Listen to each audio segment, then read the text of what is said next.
문 여는 순간부터 어질어질하네요. 어머님 향이 너무 세요. 문턱을 넘기도 전에 들려온 며느리의 말. 그 뒤로는 창문이 하나둘 열리는 소리뿐이었습니다. 저는 박민자, 올해 69. 오래 참았고 오래 미뤘습니다. 그런데 그날 생각을 바꿨습니다. 남의 눈치 말고 내 삶을 지키자. 토요일 새벽 4시 반. 창밖은 아직 어둑했지만 저는 이미 마당에 나와 있었습니다. 어제 저녁에 뽑아둔 열무를 씻어 물김치를 담갔어요. 싱싱한 열무 잎사귀가 찬물에 담기면서 내는 그 상큼한 소리. 참 오래도록 들어온 소리입니다. 들기름 2숟가락을 팬에 둘러 취나물을 살짝 볶았습니다. 은은한 고소함이 부엌을 채웠죠. 매실청으로 단맛을 낸 잔멸치 무침도 준비했고요. 그리고 우거지를 듬뿍 넣은 보리된장국. 이건 제가 직접 띄운 메주로 담근 된장으로 끓인 거예요. 3년 숙성된 그 깊은 맛을. 마지막으로 손주 할인이가 좋아하는 단호박전을 부쳤습니다. 노릇노릇 익어가는 단호박에서 달콤한 냄새가 올라왔어요. 이번엔 할인이가 정말 좋아하겠다. 혼자 중얼거리며 웃었죠. 반찬통을 하나씩 가득 채워나갔습니다. 열무물김치, 취나물, 잔멸치 무침, 보리된장국, 단호박전. 그리고 며칠 전에 담가둔 깍두기까지. 총 6개의 반찬통이 무거운 가방을 채웠어요. 오래 아껴뒀던 회색 가디건을 걸쳤습니다. 남편이 살아계실 때 사준 것인데 아직도 모양이 반듯해요. 거울을 보며 머리를 단정히 빗고 립스틱을 살짝 발랐습니다. 서울 가면 얘들이 잘 먹겠지. 가방을 들고 현관을 나서는 제 발걸음은 가벼웠습니다. 그때만 해도요. 신축 오피스텔 앞에 도착했을 때는 오전 9시였습니다. 깔끔한 외관의 27층 건물. 아들 내외가 이사 온 지 반년 정도 됐었죠. 엘리베이터에서 내리자마자 코끝에 스며드는 향이 있었습니다. 복도 곳곳에 놓인 라탄 디퓨저에서 나오는 은은한 향이었어요. 초인종을 눌렀습니다. 어머님 오셨어요. 문을 연 며느리 윤미의 인사는 공손했습니다. 하지만 제가 먼저 본 건 그녀의 눈동자였어요. 제 얼굴을 보는 게 아니라 제 어깨 너머로, 복도로, 그리고 다시 현관 안쪽으로 움직이는 그 시선. 저는 평소처럼 웃으며 신발을 벗었습니다. 슬리퍼로 갈아 신고 무거운 가방을 들고 거실로 향했어요. 그런데 이상했어요. 평소보다 창문이 많이 열려 있었습니다. 거실 창문, 주방 창문, 심지어 작은 화장실 창문까지. 11월 말인데도 말이에요. 이번엔 간을 심심하게 맞췄어. 할인이가 자극적인 거 싫어한다고 해서. 싱크대 옆에 반찬통을 하나씩 내려놓으며 말했습니다. 그때였어요. 칙. 뒤에서 들린 그 소리. 방향 스프레이 소리였습니다. 돌아보니 윤미가 거실 곳곳에 스프레이를 뿌리고 있었어요. 라벤더 향인 듯 했습니다. 요즘 애가 냄새 예민해서요. 할인이가 코를 많이 훌쩍여서 혹시 감기인가 싶어 병원도 다녀왔는데 의사 선생님이 알레르기 반응일 수도 있다고 하시더라고요. 아이를 앞세우는 변명. 참 익숙한 방식이죠. 그래?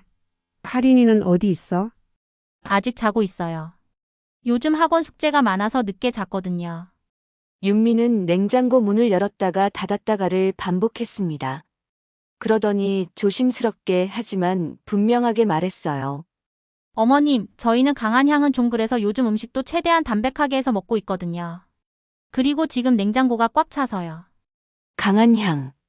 김치도 된장국도 아닌 애매하게 넓은 단어 하나로 제가 가져온 모든 것들을 한꺼번에 밀어내는 말. 그 순간 깨달았습니다. 창문이 열린 이유를, 스프레이를 뿌린 이유를, 그리고 왜 할인이를 깨우지 않았는지까지. 거실 소파에 앉아있던 아들 태주는 여전히 휴대폰 화면에서 눈을 떼지 않았습니다. 저와 잠깐 눈이 마주쳤지만 금세 다시 화면으로 돌아갔어요. 주식 차트를 보고 있는 것 같았습니다. 태준아, 응, 엄마. 대답은 했지만 고개를 들지는 않았어요. 할인이 깨워서 인사시켜라. 아, 조금만 더 재워요. 어제 학원에서 늦게 들어와서요. 그 말을 하는 동안에도 태준의 시선은 여전히 휴대폰 안에 있었습니다. 저는 반찬통 뚜껑을 하나씩 열어보았습니다. 열무물김치는 아삭아삭한 소리를 내며 젓가락에 걸려 올라왔고, 보리된장국에서는 구수한 냄새가 모락모락 올라왔어요. 그런데 윤미의 표정이 점점 어두워지는 게 보였습니다. 눈썹을 살짝 찌푸리며 코앞을 손등으로 쓱 훑는 동작을 반복했어요.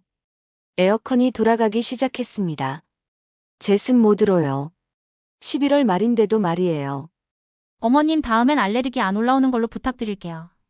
그 말에 저는 숨을 깊이 들이마셨습니다.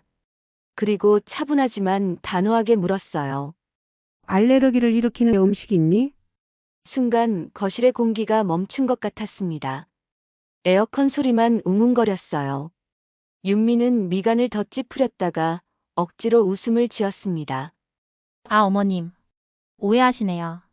그런 뜻이 아니라 저희 생활 방식이 있어서요. 요즘 웰빙 라이프 스타일을 추구하고 있거든요. 자극적이지 않은 깔끔한. 그럼 내 음식이 웰빙이 아니라는 거네? 그런 게 아니라 윤미는 말꼬리를 흐렸습니다. 그때 방문이 열리며 할인이가 나왔습니다. 파자마 바람에 부스스한 머리카락을 하고 할머니, 아이의 목소리는 여전히 밝았어요. 하지만 예전처럼 달려와 안기지는 않았습니다. 멀찍이 서서 손만 살짝 흔들었죠. 할이나 할머니가 단호박전 해왔어. 좋아하잖아. 고맙습니다. 짧은 대답. 그리고 윤미를 힐끗 쳐다보는 시선. 뭔가를 확인하는 듯한. 할이나 와서 먹어봐. 윤미가 끼어들었습니다. 할인이는 요즘 소화가 안 좋아서 자극적인 건 피하고 있어요. 소아과에서도 그렇게 하라고 했고요. 자극적인 것. 단호박전이 자극적이라고요? 저는 반찬통 뚜껑을 다시 덮었습니다. 창문들이 더 활짝 열렸습니다. 거실 창문뿐만 아니라 주방 창문까지. 11월 말 찬바람이 집 안으로 들어와 보리된장국에서 올라오던 따뜻한 김을 금세 사라지게 했어요. 에어컨은 계속 돌아가고 있었습니다. 제습 모드로.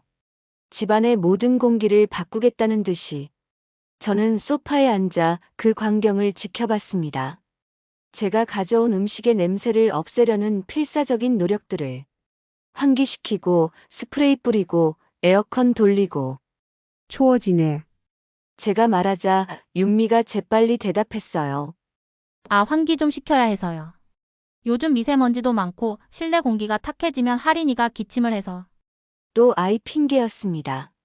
태주는 여전히 휴대폰만 보고 있었어요. 마치 이 상황과 무관한 사람인 것처럼. 태준아, 너는 어떻게 생각하니? 갑자기 제가 물어봤습니다. 뭘요?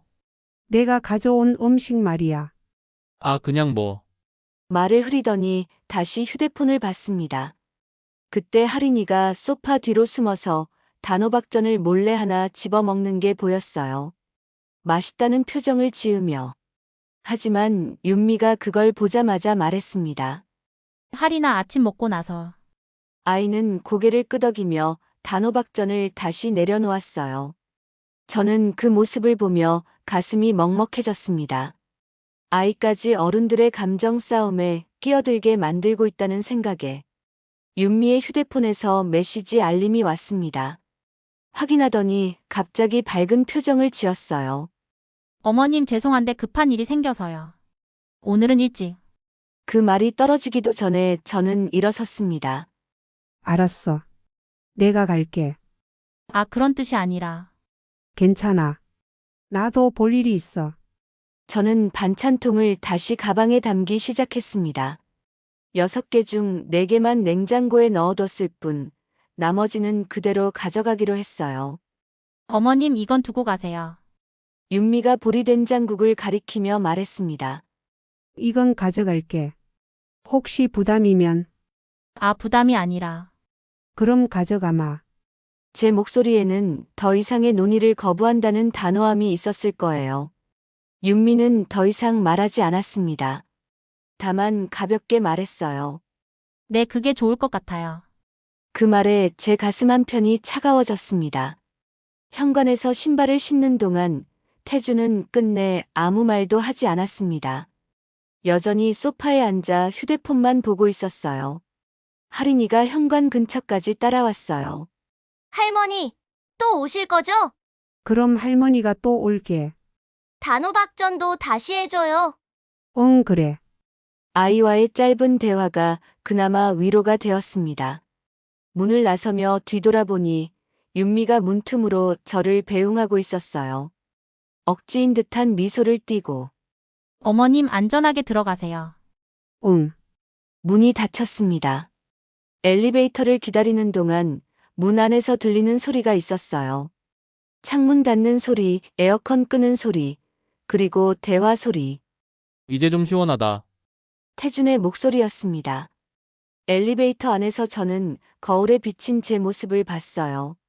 69세의 여자. 회색 가디건을 입고 무거운 가방을 든. 언제부터 이렇게 작아졌을까 하는 생각이 들었습니다. 하지만 동시에 다른 생각도 들었어요. 언제까지 이렇게 당할 거야? 집에 도착해서 반찬통을 꺼내며 혼자 중얼거렸어요. 이 음식들이 그렇게 자극적이고 냄새가 나나? 보리된장국을 다시 끓여서 맛을 봤습니다. 구수하고 담백했어요. 3년 동안 정성껏 띄운 메주로 만든 된장의 깊은 맛이 혀끝에 맴돌았습니다. 취나물도 한 젓가락 집어 먹었어요. 들기름의 고소함과 나물의 쌉싸름함이 어우러져 입안 가득 풍미가 퍼졌습니다. 이게 자극적이라고? 그날 밤 잠이 오지 않았습니다. 천장을 바라보며 온갖 생각이 머릿속을 맴돌았어요. 내가 잘못 생각하는 걸까? 너무 예민하게 받아들이는 걸까? 하지만 아무리 생각해도 오늘 일은 단순한 취향의 문제가 아니었습니다. 제 존재 자체를 부정하는 것 같았거든요. 새벽 2시쯤 저는 일어나 서랍을 뒤졌습니다. 오래된 서류들이 가득한 서랍. 그 안에서 찾고 있던 걸 꺼냈어요. 부동산 등기부등본. 오래전 남편과 함께 새들어 사던 작은 다세대 주택. 남편이 돌아가신 후 제 이름으로 상속받은 그 집의 등기부등본이었습니다. 소유자 박민자. 제 이름이 또렷하게 박혀 있었어요. 그 집의 태준 부부가 결혼 초부터 지금까지 무상으로 살고 있었습니다. 처음엔 사정이 딱했거든요. 신혼인데 전세금도 부족하고 당장 살 곳이 마땅치 않다고 해서 몇 달만이라며 들여보냈었죠. 그런데 몇 달이 몇 년이 되었습니다. 겨울에는 보일러를 고쳐주고 관리비가 밀리면 제가 대신 내기도 했어요. 수도요금, 전기요금까지. 처음에는 태준이 미안해했습니다. 엄마 미안해. 조금만 더 있다가 나갈게.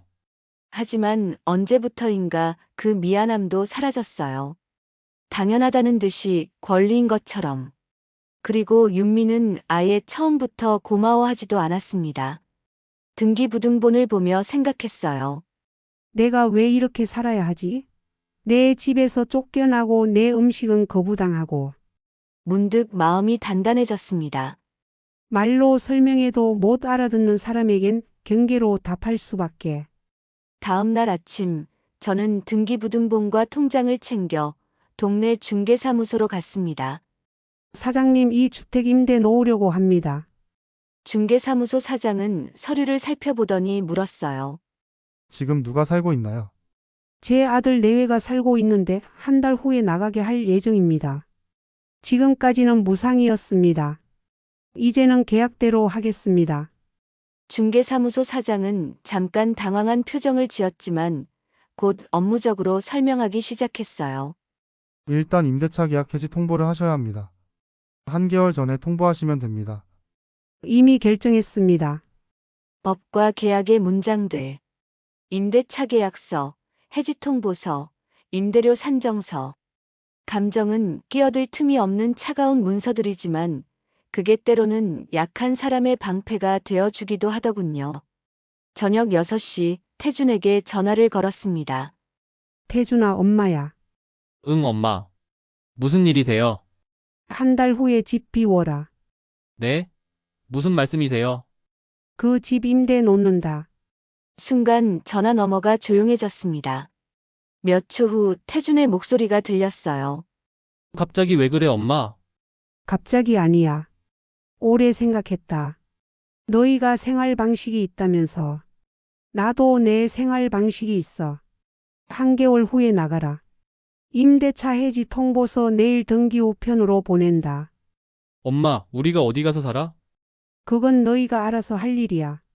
나는 모르겠어.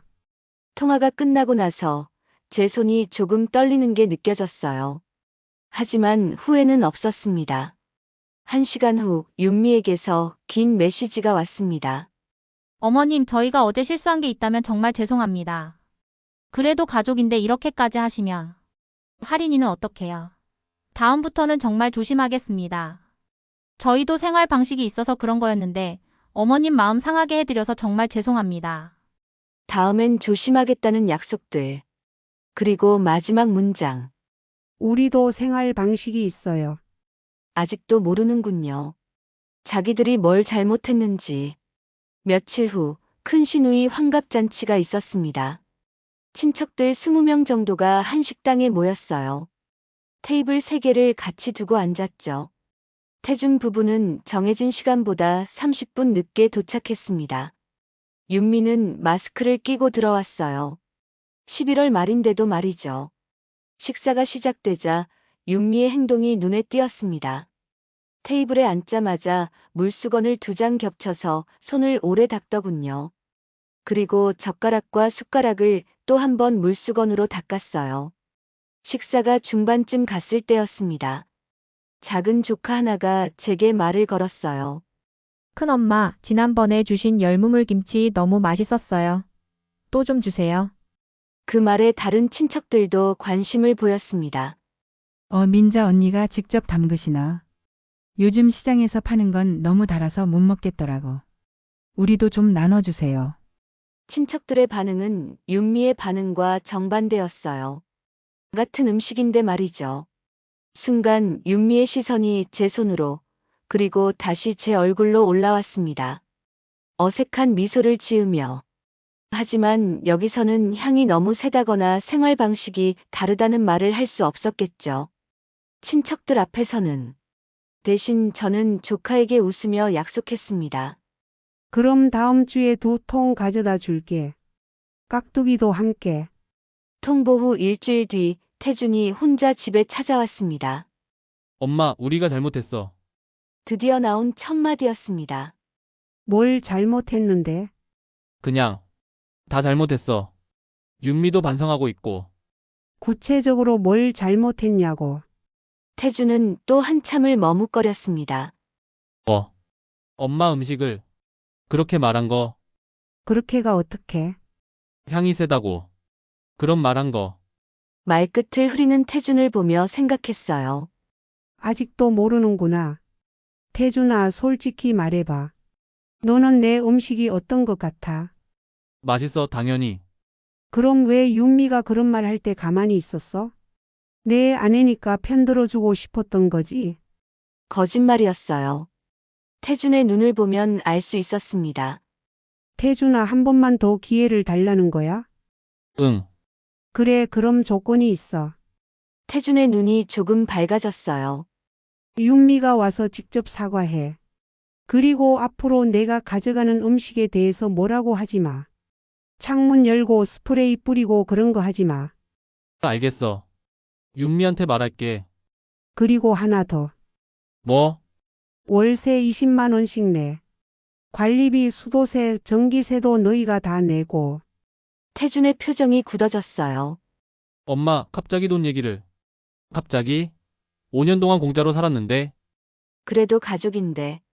가족이면 서로 존중해야지. 너희가 나를 존중했니? 태준은 대답하지 못했습니다. 생각해보고 결정해. 이 조건 받아들일 거면 윤미가 와서 사과하고. 아니면 원래대로 한 달 안에 나가고. 너희가 미운 게 아니야. 경계를 정하는 거야. 서로 편하게 살려면 선이 있어야 해. 태주는 오래 침묵하다가 일어났습니다. 윤미랑 상의해 볼게. 그래, 일주일 안에 답 줘. 태준이 돌아간 후 저는 거실 창문을 열었습니다. 차가운 바람이 들어왔지만 가슴속은 오히려 시원했어요. 그날 밤 문밖 센서 등이 켜졌다 꺼지는 소리를 들으며 스스로에게 말했습니다. 미움이 아니라 경계다. 일주일이 지났지만 태준에게서 연락이 오지 않았습니다. 그러던 어느 날 저녁 윤미에게서 긴 메시지가 왔어요. 어머님 오랜 시간 고민했습니다. 저희도 나름대로는 어머님을 존중했다고 생각했는데 어머님께서 상처받으셨다면 죄송합니다. 하지만 월세를 내라는 건 좀 심한 것 같아요. 저희도 경제적으로 여유롭지 않거든요. 할인이 학원비 대출 이자도 있고 어머님도 아시잖아요. 그래도 가족인데 돈 문제를 꺼내시면 차라리 이사를 가는 게 나을 것 같습니다. 읽고 또 읽어봤습니다. 사과하는 척하면서 결국 거부하는 내용이었어요. 그리고 마지막 문장이 압권이었습니다. 어머님도 혼자 사시면서 외로우실 텐데 이렇게 가족과 멀어지시면 나중에 후회하지 않으실까요? 외로우니까 참고 살라는 뜻이었습니다. 저는 간단하게 답장했어요. 알겠다. 원래대로 한다. 한 달 후 정해진 날이 왔습니다. 아침 9시부터 이삿짐 센터 차가 앞에 멈춰 섰어요. 저는 일부러 그 시간에 맞춰 집에 가봤습니다. 윤미가 마스크를 쓰고 이삿짐 센터 직원들에게 짐을 내놓고 있었어요. 어머니, 저를 본 윤미가 어색하게 인사했습니다. 응. 이사 잘 되어가나? 거의 다 끝났어요. 태주는 보이지 않았어요. 일부러 피한 것 같았습니다. 할인이가 현관 앞에 서서 짐을 정리하고 있었어요. 저를 보더니 달려와 안겼습니다.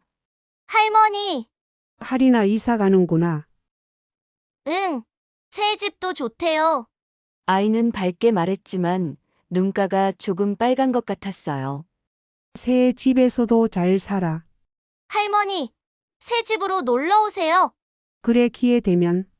빈 약속이었지만 아이를 실망시키고 싶지 않았어요. 이삿짐 정리가 끝나고 저는 윤미와 간단한 인수인계를 했습니다. 벽지 보수비는 내가 공제하마. 네. 그럼 열쇠 주거라. 윤미가 열쇠 2개를 제 손에 올려놓았습니다. 차가운 금속의 감촉이 손바닥에 전해졌어요. 그동안 신세 많이 졌습니다. 윤미의 마지막 인사였습니다. 응. 짧은 대답만 했어요. 더 할 말이 없었거든요. 트럭이 떠나고 윤미와 할인이도 차를 타고 떠났습니다. 저는 혼자 남은 빈집 안으로 들어갔어요. 텅 빈 거실, 텅 빈 방들. 5년 동안 누군가의 생활로 채워져 있던 공간이 다시 빈 공간이 되었습니다. 저는 걸레와 청소용품을 가져와서 바닥을 한번 닦았습니다. 정성스럽게 구석구석까지. 그동안 내어준 마음을 조용히 거두는 기분이었습니다. 청소를 마치고 창문을 열어 환기를 시켰어요. 하지만 이번에는 누군가의 냄새를 없애려고 하는 게 아니었습니다. 새로운 시작을 위한 환기였어요. 한 달이 지나 새로운 세입자가 들어왔습니다. 맞벌이 부부였어요. 남편은 회사원, 아내는 간호사였습니다. 입주 첫날 현관 앞에 작은 화분 하나가 놓여 있었어요. 그리고 그 옆에 손편지가 있었습니다. 집주인 어르신께 좋은 집을 빌려주셔서 감사합니다. 깨끗하게 잘 살겠습니다. 잘 부탁드립니다. 마이너스 새 세입자 김민수, 이지연 올림. 짧은 글이었지만 진심이 느껴졌어요. 며칠 후 제가 열무물김치를 담가서 한 통 갖다 주었습니다. 할머님, 이런 걸 주시면 안 되는데요. 이지연 씨가 정말 고마워하더군요. 집에서 직접 담그신 거예요. 요즘 이런 건 사서 먹기도 어려운데. 맛없으면 버려도 돼. 에이, 무슨 말씀이세요. 정말 감사합니다. 며칠 후 빈통을 가져다 주면서 이지연 씨가 말했어요. 할머님, 정말 맛있었어요. 저희 친정 엄마 손맛이랑 똑같더라고요. 그 후로 제가 김치나 반찬을 담글 때마다 한 통씩 가져다 주고 있어요. 이지연 씨는 항상 진심으로 고마워합니다. 한편 저는 시골집 보일러를 교체하고 뒷안에 작은 온실을 지었습니다. 아침마다 온실에서 신선한 채소를 따서 동네 경로당에 가져다 줍니다.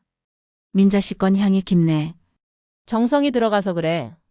같은 음식, 같은 정성인데 받아들이는 사람에 따라 이렇게 다를 수 있다는 게 참 신기합니다. 몇 달 후 마트에서 우연히 윤미를 만났습니다. 어머니, 먼저 인사한 건 윤미였어요. 응, 안녕. 어머니 혼자 계시니까 외롭지 않으세요? 아직도 이런 말을 하는군요. 외롭지 않아. 할 일도 많고. 헤어지면서 뒤돌아보니 윤미가 멀뚱멀뚱 서서 저를 바라보고 있었어요. 왜인지 조금 안쓰러웠지만 후회는 없었습니다. 우리는 종종 깔끔함이나 취향이라는 말을 방패처럼 씁니다. 그러나 깔끔함이 다른 사람을 깎아내리는 면허증이 될 수는 없어요. 저는 누군가의 취향을 바꾸려 하지 않겠습니다. 대신 제 삶의 경계를 분명히 두겠습니다. 기억하세요. 당신의 정성과 시간이 존중받을 자격이 있다는 걸. 내 삶의 주인은 나입니다.